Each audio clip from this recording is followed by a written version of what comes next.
बिस्मिल्लाहिर्रहमानिर्रहीम। हम formation of partial differential equation कर रहे हैं।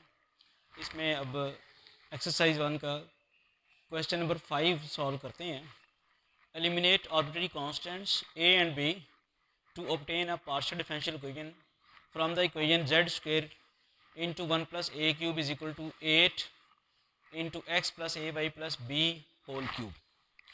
तो जैसे आपको पता है कि अभी तक तो हम यही कर रहे हैं कि नंबर ऑफ़ आर्बिट्ररी कांस्टेंट्स को एलिमिनेट कर रहे हैं। आर्बिट्ररी कांस्टेंट्स को एलिमिनेट करके पार्शियल डिफरेंशियल इक्वेशन बना रहे हैं। उसमें जो हमने अभी तक रूल पढ़ा है वो ये है कि अगर आर्बिट्ररी कांस्टेंट्स की तादाद इंडिपेंडेंट वेरिएबल्स के इक्वल हो तो फिर फर्स्ट ऑर्डर डिफरेंशियल इक्वेशन बनेगी। इस वक्त भी जो सूरत हाल है, यहाँ आर्बिट्ररी कांस्टेंट्स 2 हैं और इंडिपेंडेंट वेरिएबल्स भी 2 हैं, एक्स और वाई। तो first order partial differential equation बनेगी। ये तो क्वेश्चन को देखते ही हमें पता चल गया। तो अब चलते हैं इसकी फॉर्मेशन की तरफ। फॉर्मेशन में किसी तरह हमने आर्बिट्ररी कांस्टेंट्स एलिमिनेट करने हैं। 1 प्लस ए क्यूब जो गिवन इक्वेशन है, 1 जेड स्क्वायर इंटू 1 प्लस ए क्यूब 8 इंटू एक्स प्लस ए वाई प्लस बी क्यूब, ये गिवन इक्वेशन है। चूँकि फर्स्ट ऑर्डर पी डी बननी है तो इसके फर्स्ट ऑर्डर पार्शियल डेरिवेटिव्स लेने हैं। आप अगर इसका partial derivative respect to Z लें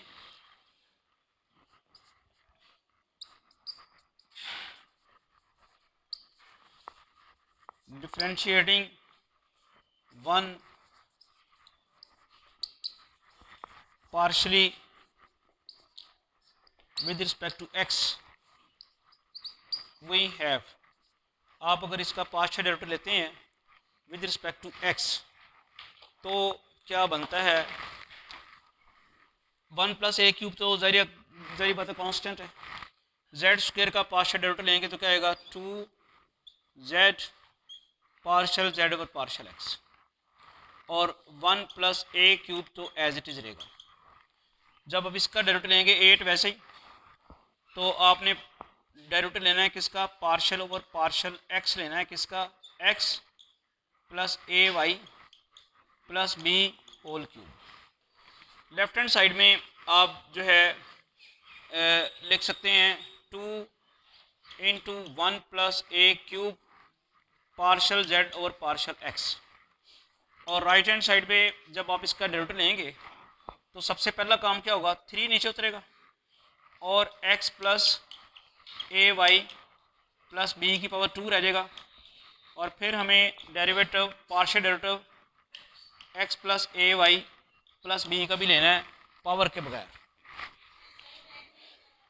जी। लेफ्ट साइड पे एक चीज़ रह गई है z। अच्छा, अब ये बन जाता है 2 1 प्लस ए क्यूब z, और इसे p लिख लेते हैं हम। फर्स्ट ऑर्डर डेरिवेटिव जो है ना, बार बार पार्शियल जेड पार्शियल एक्स लिखने की बजाय हम p लिख लेते हैं। मैं आगे इसको बता भी देता हूँ आपको। 8 इंटू 3 आ जाता है 24 इंटू एक्स प्लस ए वाई प्लस बी स्क्वायर। अब ऑब्वियसली एक्स का डेरिवेटिव 1 आएगा, बाकी सारी चीज़ जीरो हो जाएगी, तो एक्स का डेरिवेटिव 1 आ गया। और ये मैं आपको बता दूं कि partial z over partial x जो है उसकी एब्रीविएशन हम यूज़ करते हैं पी, पार्शियल डिफरेंशियल इक्वेशन। इस तरह से हमारे पास एक इक्वेशन बन गई है 2 into 1 plus A cube P Z is equal to 24 X plus A Y plus B square. इसे हम इक्वेशन नंबर 2 कह देते हैं। यहाँ तक देख लें, कोई प्रॉब्लम तो नहीं है। इक्वेशन जो थी दी हुई उसका हमने partial derivative respect to X लेके सिंप्लीफिकेशन करने के बाद हम यहाँ पहुँच गए। ओरिजिनल जो इक्वेशन थी उसका फर्स्ट ऑर्डर पार्शियल डेरिवेटिव लिया रिस्पेक्ट टू एक्स, और उसकी सिंप्लीफिकेशन करने के बाद यहाँ तक पहुँच गए। अभी कोई सूरत नज़र नहीं आ रही कि ए और बी एलिमिनेट हो जाएं, तो हम इसी इक्वेशन का दोबारा पार्शियल डेरिवेटिव लेते हैं रिस्पेक्ट टू वाई। तो टेकिंग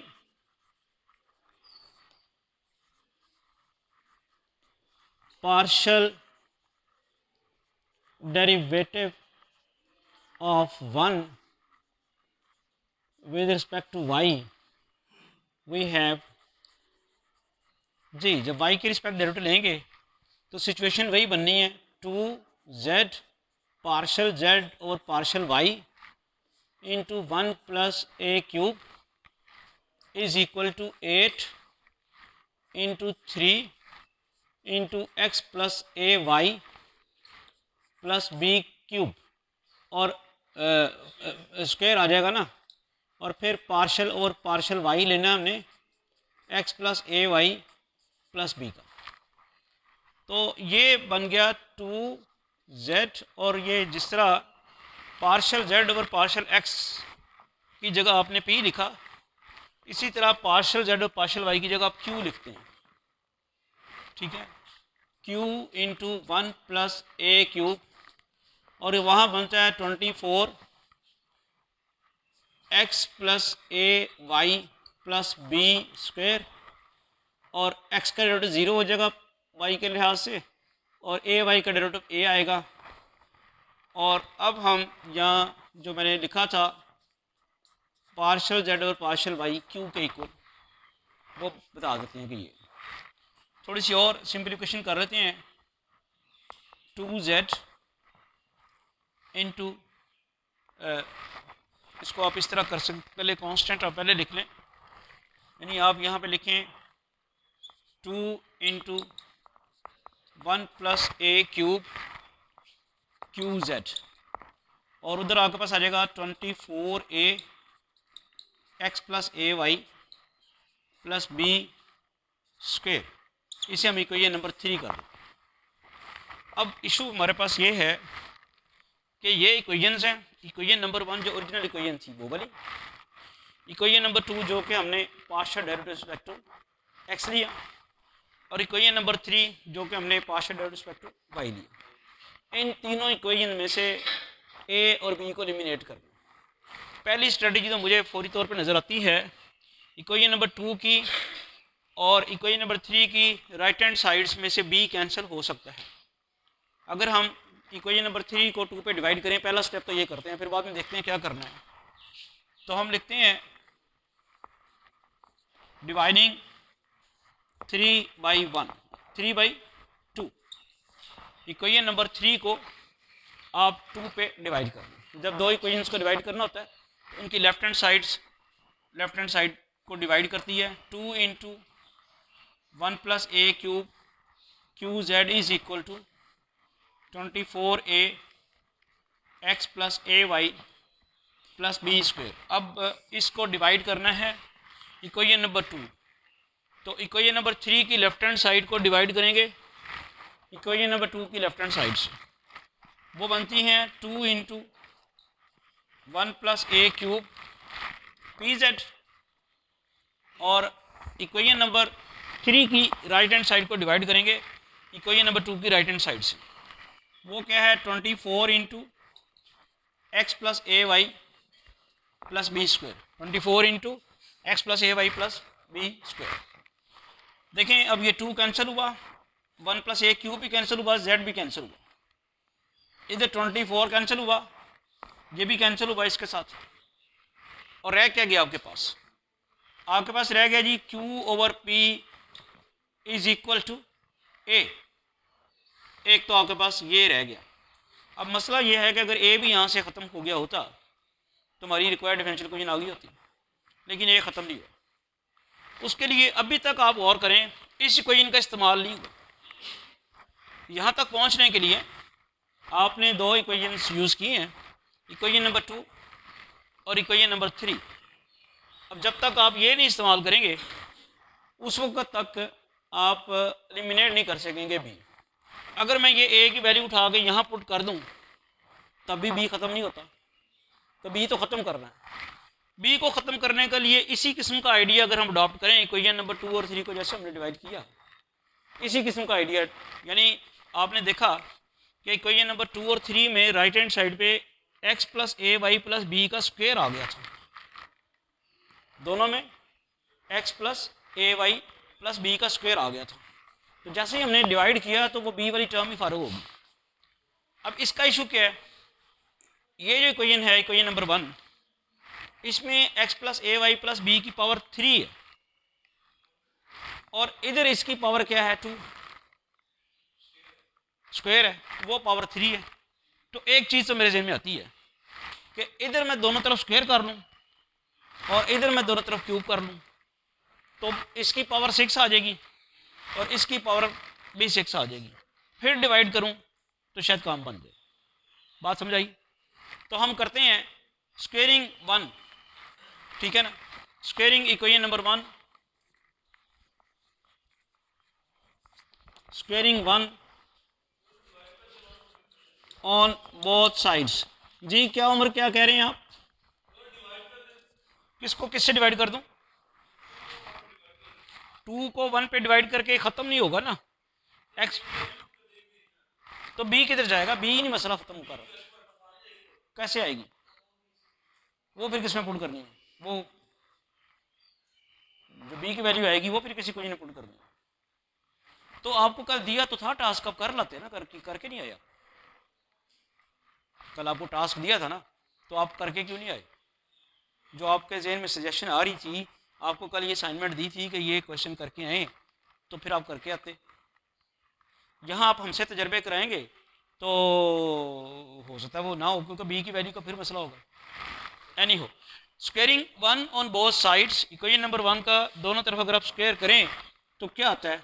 z की पावर 4 इंटू 1 प्लस ए क्यूब की पावर 2, और इधर क्या आएगा 8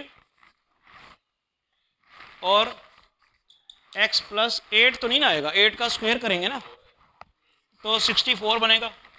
स्क्वायर करेंगे अगर 8 का, दिस विल बी 64 और x प्लस ए वाई प्लस बी की पावर 6। ये समझ आ गई सबको? मैंने इक्वेशन नंबर 1 का बोथ साइड स्क्वायर किया है, z 4 हो जाएगी, 1 प्लस ए क्यूब की पावर 2 हो जाएगी, 8 का स्क्वायर 64, x प्लस ए वाई प्लस बी क्यूब का जब हम स्क्वायर करते हैं तो वो 6 आ जाती है, तो ये इक्वेशन नंबर 4 बन जाती है। अब या तो आप इक्वेशन नंबर 2 का कर लें क्यूब, या इक्वेशन नंबर 3 का कर लें क्यूब, या आपकी मर्जी है। बेहतर है इसका ही कर लें, क्योंकि इसमें ए नहीं है, ठीक है ना, इसमें ए मौजूद नहीं है। तो अब हम करते हैं taking cubes of equation number 2 on both sides.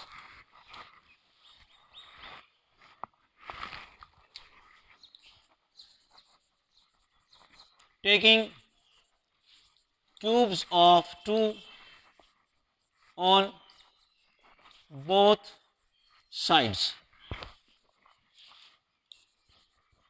जी ये इक्वेशन है, इसका क्यूब करें, 2 का क्यूब क्या बनेगा 8, और इधर 1 प्लस ए क्यूब की पावर 3, और इधर p क्यूब z क्यूब। ये 24 का क्यूब तो मुझे आप ज़रा वर्किंग करके बताएंगे तो मैं लिखूंगा, बताएं ज़रा कैलकुलेटर से। x प्लस ए वाई ये प्लस बी की पावर 6 आ जाती है। जब इसका हम क्यूब करते हैं x प्लस ए वाई प्लस बी स्क्वायर का क्यूब करें, x प्लस ए वाई प्लस बी स्क्वायर का क्यूब किया तो 6 आ गई। अब ये इक्वेशन रीराइट करते हैं, ये बनता है 8 into 1 plus A cube raise to power 3 P cube Z cube is equal to, जी क्या किया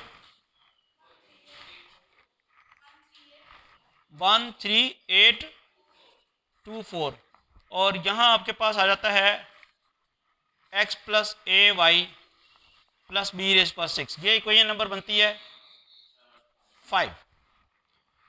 अब आप इक्वेशन नंबर 5 को 4 पे डिवाइड कर लें या 4 को 5 पे डिवाइड कर लें, तो आप यहाँ लिखते हैं, ये क्यों मैं कर रहा हूँ क्योंकि b से जान छुड़ानी थी, तो इधर x प्लस ए वाई प्लस बी की पावर 6 आ चुकी है, इधर भी x प्लस ए वाई प्लस बी की पावर 6 आ चुकी है। तो अब डिवाइडिंग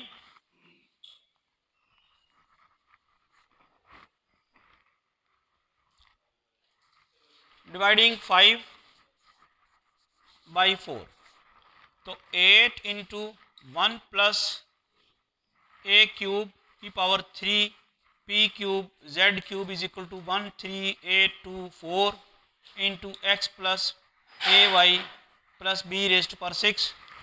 दोनों तरफ आप इसको डिवाइड कराएं। मैंने अभी ये इक्वेशन नंबर 5 लिखी है। 5 की लेफ्ट हैंड साइड को 4 की लेफ्ट हैंड साइड से डिवाइड कराएं। क्या आता है? Z4 1 प्लस ए क्यूब की पावर 2। इसी तरह 5 की राइट हैंड साइड को 4 की राइट हैंड साइड पे डिवाइड कराएं। 64 एक्स प्लस ए वाई प्लस बी की पावर 6। अब देखें इसका क्यूब कैंसिल होगा इसके साथ और ये जेड क्यूब कैंसिल होगा इसके साथ। क्या बचता है आपके पास? 8 इंटू 1 प्लस ए cube p cube over z. इधर सिचुएशन ये कैंसिल हुई जिससे हमने जान छुड़ानी थी। अब आप ही मुझे बताएं 13824 को 64 पे डिवाइड करना है। 13216 इसको भी 8 पे डिवाइड कर लें। 1 प्लस ए क्यूब 1 प्लस ए क्यूब पी क्यूब आ गया 27z। अभी आपने क्या किया है? 216 को 8 पे डिवाइड किया, 27 आ गया, ये वाला z उधर चला गया। हम सारा क्वेश्चन सॉल्व कर चुके हैं। सारे कांस्टेंट्स जो b थे वो एलिमिनेट हमने कर लिया है। a की वैल्यू वो पड़ी हुई है हमारे पास। a की वैल्यू क्या है? q over p। वो अगर यहाँ पुट कर रहे हैं हम q ओवर p क्यूब और ये p क्यूब है 27z। अब इसकी सिंप्लीफिकेशन करें।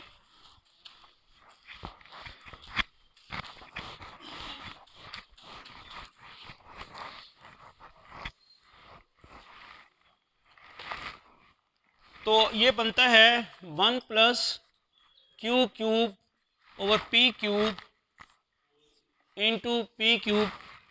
होल क्यूब कौन सा है? अच्छा, अब इसका एलसीएम लें। P cube plus Q cube over P cube into P cube 27z। ये पी क्यूब कैंसिल हो गया और आंसर आ गया P cube plus Q cube 27z। This is the required partial differential equation. और इसको और किस फॉर्म में लिख सकते हैं? zx cube z by cube 27z। This is the required partial differential equation. आप से अगला क्वेश्चन कर लिया जाए कि इसका ऑर्डर क्या है, डिग्री क्या है, होमोजीनियस है, लीनियर है, तो कुजाई लीनियर है बताएंगे। ऑर्डर क्या है इसका? ऑर्डर 1 और डिग्री 3। और ये होमोजीनियस है। होमोजीनियस के लिए क्या होता था? होमोजीनियस के लिए था इंडिपेंडेंट वेरिएबल अकेला ना पड़ा हुआ हो। इंडिपेंडेंट वेरिएबल एक्स और वाई वो अकेले नहीं पड़े हुए, तो ये होमोजीनियस है। अब आप होमोजीनियस कब किसको कहते हैं? जिसकी राइट साइड पे जीरो आ जाए। मुसीबत तो ये है, राइट साइड पे जीरो नहीं आया तो हम कहते हैं ये होमोजीनियस नहीं है। हालांकि राइट साइड पे जीरो तो फिर लाया जा सकता है, इसको उठा के इधर नहीं है। मैं वो पहले भी डिस्कस कर चुका हूँ कि होमोजीनियस के लिए क्या है कि इंडिपेंडेंट वेरिएबल अकेला ना पड़ा हुआ, तो वो नहीं पड़ा हुआ ये। अच्छा, अभी तक हम एलिमिनेशन ऑफ आर्बिट्ररी कांस्टेंट्स कर रहे थे और उसमें हमने जो रिजल्ट पढ़ा वो यही था कि अगर आर्बिट्ररी कांस्टेंट्स की तादाद इंडिपेंडेंट वेरिएबल्स की तादाद के बराबर हो तो हमेशा first order partial differential equation बनती है। अब हम आएंगे एलिमिनेशन ऑफ आर्बिट्ररी फंक्शन की तरफ। There is a difference between arbitrary constant and arbitrary function. अब जब हम पार्शियल डिफरेंशियल इक्वेशन बनाएंगे उसमें कर्व में आर्बिट्ररी फंक्शन इन्वॉल्व होगा। उसके लिए जो रिजल्ट हम यूज़ कर रहे हैं पहला वो ये है, The first order PD is obtained by elimination of arbitrary function when one arbitrary function is involved in the given equation of curve. अगर जो कर्व दी हुई है जिससे आपने पार्शियल डिफरेंशियल इक्वेशन बनानी है उसमें एक आर्बिट्ररी फंक्शन है तो first order partial differential equation बनेगी। पिछले केस डिफरेंट था, वहाँ 3-4 आर्बिट्ररी कांस्टेंट्स भी हों तो तब भी partial differential equation first order बन सकती है। मिसाल के तौर पे अगर आपके पास किसी कर्व में 4 आर्बिट्ररी कांस्टेंट्स हैं और वो उसमें इंडिपेंडेंट वेरिएबल भी 4 ही हैं तो फिर first order partial differential equation ही बनेगी। लेकिन यहाँ वो ये कह रहा है कि अगर एक आपके पास आर्बिट्ररी फंक्शन है तो फिर फर्स्ट ऑर्डर, एक से ज़्यादा होंगे तो फिर हम अगले केसेस यहाँ पर डिस्कस करते हैं। यहाँ आर्बिट्ररी फंक्शन का तल्लक उसने इंडिपेंडेंट वेरिएबल के साथ रिलेट नहीं किया। इस रिजल्ट में आर्बिट्ररी फंक्शन का जिक्र है, इंडिपेंडेंट वेरिएबल्स का कोई जिक्र नहीं। जबकि वो कर रहा था, जब आर्बिट्ररी कांस्टेंट्स की बात कर रहा था तो फिर उसको इंटरलिंक कर रहा था नंबर ऑफ इंडिपेंडेंट वेरिएबल्स के साथ, या नहीं कर रहा। यानी इंडिपेंडेंट वेरिएबल जितने भी हैं, आर्बिट्ररी फंक्शन अगर एक है तो first order partial differential equation बनेगी, और अगर आर्बिट्ररी फंक्शन एक से ज़्यादा है तो फिर हायर ऑर्डर पीडीज बनेगी। तो हम स्टेप बाय स्टेप चलते हैं। पहले इस रिजल्ट से रिलेटेड कोई एक क्वेश्चन सॉल्व करते हैं।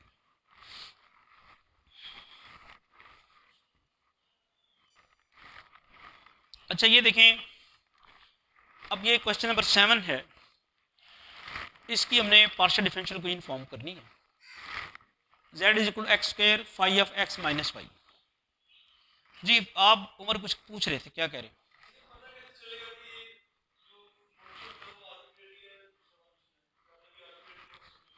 जी देखिए क्लियर कट पता चल रहा है। ये एक यहाँ पे ये तो हो गया डिपेंडेंट वेरिएबल, ये हो गया इंडिपेंडेंट वेरिएबल, और ये मुसीबत क्या है, ये फंक्शन है जो जिसका आपको पता क्या है? नहीं, ये फंक्शन क्या है पता आपको? इतना पता है कि x माइनस वाई का फंक्शन है। x माइनस वाई के फंक्शन बेशुमार हो सकते, यार देखिएगा क्या, देखिएगा ज़रा कैसे हो सकते हैं। Phi of x minus Y मैं लिखने लगा हूँ। एक तो मैं बड़े आराम से ये लिख लेता हूँ, x माइनस वाई रेज पर 5 minus 2 x minus Y raise पर 2 प्लस 7, ये भी x माइनस वाई का फंक्शन है। मैं ये लिख लेता हूँ x minus Y is equal to sine x minus Y plus cos x minus Y, ये भी x माइनस वाई का फंक्शन है। समझ आ रही है? जितने मर्जी लिखते जाए, कोई और लिखते जाए। इस वक्त क्या सिचुएशन है, ये पता है कि फाई x माइनस वाई का फंक्शन है, लेकिन है क्या, इसलिए फिर ये क्या हुआ, आर्बिट्ररी फंक्शन हुआ। समझ आई? इसे कोई इनमें कितने आर्बिट्ररी फंक्शन इन्वॉल्व है, तो कितने ऑर्डर की डिफरेंशियल इक्वेशन बनेगी, फर्स्ट ऑर्डर। चलते हैं ज़रा एलिमिनेशन की तरफ। ये हम इसे इक्वेशन नंबर 1 कर लेते हैं और इसका पार्शियल डेरिवेटिव लेते हैं विद रिस्पेक्ट टू x। तो जब partial derivative respect to x लेंगे तो प्रोडक्ट रूल लगना है। एक्स स्क्वायर का डेरिवेटिव आ गया 2x और फाई वैसे का वैसे, फिर प्लस एक्स स्क्वायर वैसे का वैसे ही, और पार्शियल ओवर पार्शियल x किसका लेना है, phi x minus Y with respect to x। क्या बनेगा, 2x phi x minus Y plus X square, phi का डेरिवेटिव पार्शियल डेरिवेटिव लेंगे तो पहले आएगा फाई डैश और फिर इसके आर्गुमेंट का डेरिवेटिव आएगा। आर्गुमेंट क्या है, x माइनस वाई। अब इक्वेशन हमारे पास बन गई है Z X is equal to 2x phi x minus Y plus X square phi dash x minus Y. X minus Y का जब डेरिवेटिव लेंगे तो बना आएगा रिस्पेक्ट टू x, तो लिखा रहने देते ऐसे ही। ये इक्वेशन नंबर 2 आ गई। हमें इतना पता है कि first order partial differential equation बननी है, हम इसका फर्दर डेरिवेटिव तो नहीं लेंगे इसका। अलबत्ता ये है कि इक्वेशन नंबर 1 का हम डेरिवेटिव लेते हैं with respect to Y.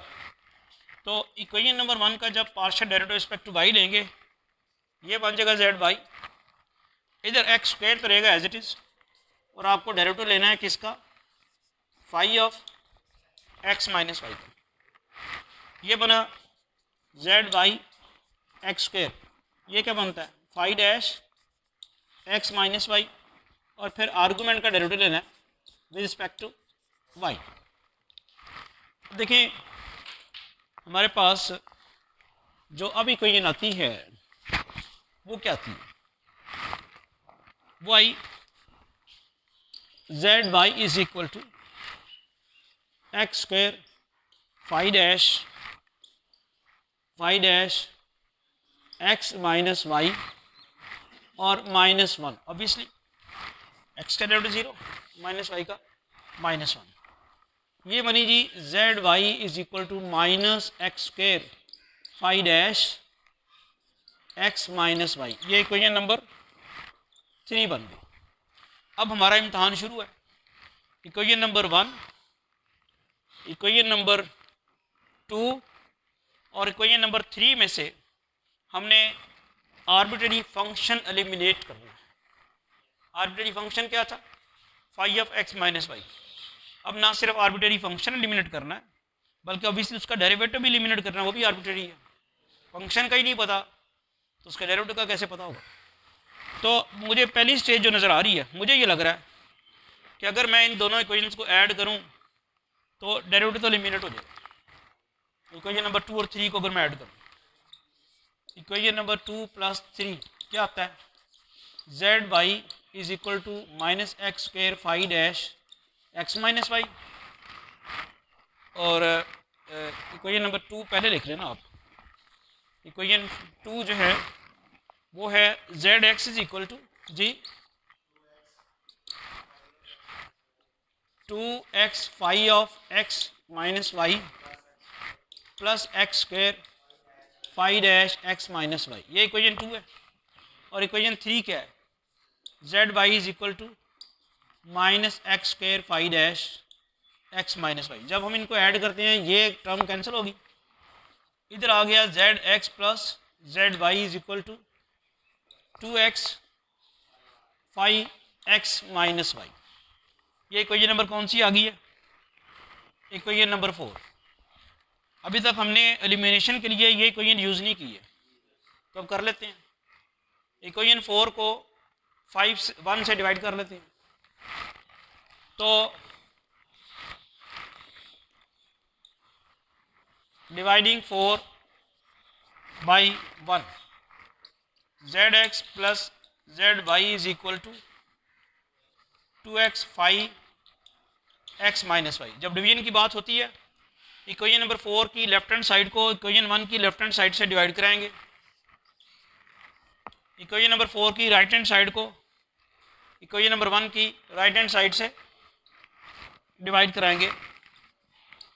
5 phi of X minus Y क्या कैंसिल हुआ, ये कैंसिल हुआ, एक्स भी कैंसिल हुआ, और इक्वेशन क्या बन गई, X Z X plus Z Y 2z। This is the required partial differential equation.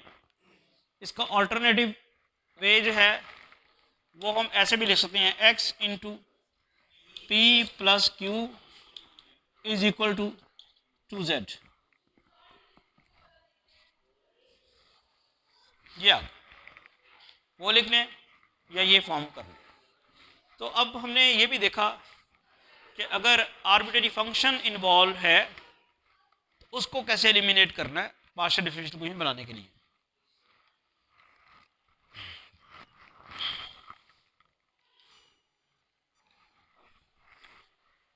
तो चले आज यहाँ तक रहने देते हैं, टाइम ख़त्म हो गया। तो कल आपका लेक्चर है, कल नहीं तो नेक्स्ट वीक में आपका लेक्चर होगा, फिर आगे हम स्टार्ट करेंगे इंशाल्लाह। Thank you.